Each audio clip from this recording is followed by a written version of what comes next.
GTTV, and we're back. What's up with you? Just got the vehicle back, and we gotta clean it out. But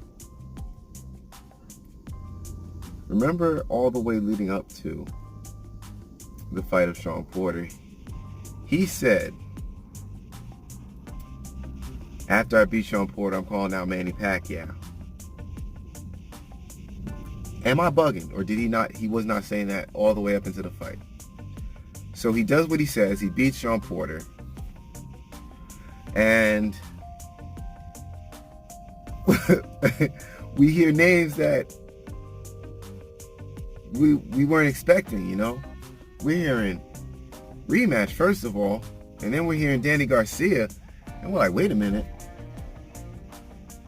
Pretty sure he said he was calling out Pacquiao. I thought the whole reason that he wanted to unify is when he wanted to get the belt from Pacquiao. Then he wants to fight Danny Garcia. Wait a minute. He said he wanted all the belts. I want all the belts. I thought that's what he said, just like that. I want all the belts. He said that. And then he says, I want to go fight Danny Garcia. To my knowledge, does Danny Garcia hold any title right now? Hold on. I don't think he does. So why were you saying so much stuff about Keith Thurman when now you win and it's time to call out and you say, it's Pacquiao right there, but Danny Garcia, I know you don't got a belt, but let's fight. It's like, wait a minute, what? And nobody really talks about that. These are the type of things you have to see in a fighter. The special little things that are nuances that people really don't pay attention to. They kind of go, you know, I think boxing is like, it's like a herd of cattle. And then there's some that shy away and look at other things, and then the rest of them's like, come on, go, let's go this way. And that's what the promoters do and all, you know. And also the analysts, all of them are in some type of connection, I feel now. Or they have very strong biases. So what I do here is we break down things that we want to know the truth about. Why hasn't he called out Manny Pacquiao? He hasn't said Manny Pacquiao's name once. Once since the fight has been over. You know what I'm saying? We don't hear that anymore. We hear Danny Garcia or a rematch. Manny Pacquiao's not even a thought because he knows. He felt. Right there, that's why he wants a rematch, because he knows in his heart that wasn't a good performance. We know that. We saw the fight. I hope most of y'all watched it with the sound off, because Lennox Lewis would make you think otherwise.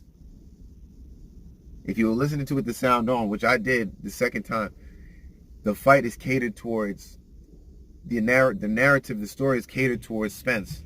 It's always Spence is doing this, Spence is doing that, this is happening. It's always in Spence's view, in his view. And they set, and I don't know if they do it subconsciously or that's just naturally what they do, or they've been told to do that. I don't know. But if you listen to it, it would narrate you to believe more that Errol Spence is doing a little bit more than he was, if you listen to the commentary. And you can even hear, and this is the thing, when you're watching the fight the first time, you look at the fight. When you look at it the second time, you listen to the commentary, you can hear I don't know who the other announcer is, but to Lennox Lewis, they're like, yeah, man. They were kind of like speaking to him, trying to get him to be more objective in the way that he was talking. You know, and they were giving him little hints. If you go back, listen to just the commentary itself, and then you'll understand what I'm saying. Other than that, man, we all know Spence doesn't want it with Pacquiao right now. He's going to probably have to age him out, because Pacquiao's speed, way too much. Pacquiao's power, he could probably handle the power. I'm not saying that Spence can take shots. Now, he could probably handle the power, but this is where he loses, because of he's going to be in high guard. Like, Manny Pacquiao's going to push him back. So once he starts going backwards and he tries to, get those little body shots, it's easy for Manny Pacquiao to bow for the smaller, and he's going to jump in and be a lot more aggressive.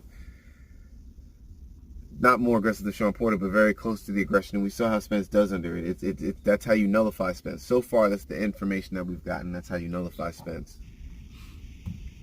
And, yeah. We're going to go day by day, see what happens, and continue this little Spence, and the rest of the top welterweights, and we're gonna split. You know, we're gonna probably make like a welterweight top list and talk about only them, because it's getting closer and closer now, and we're starting to really see what you really made of. G.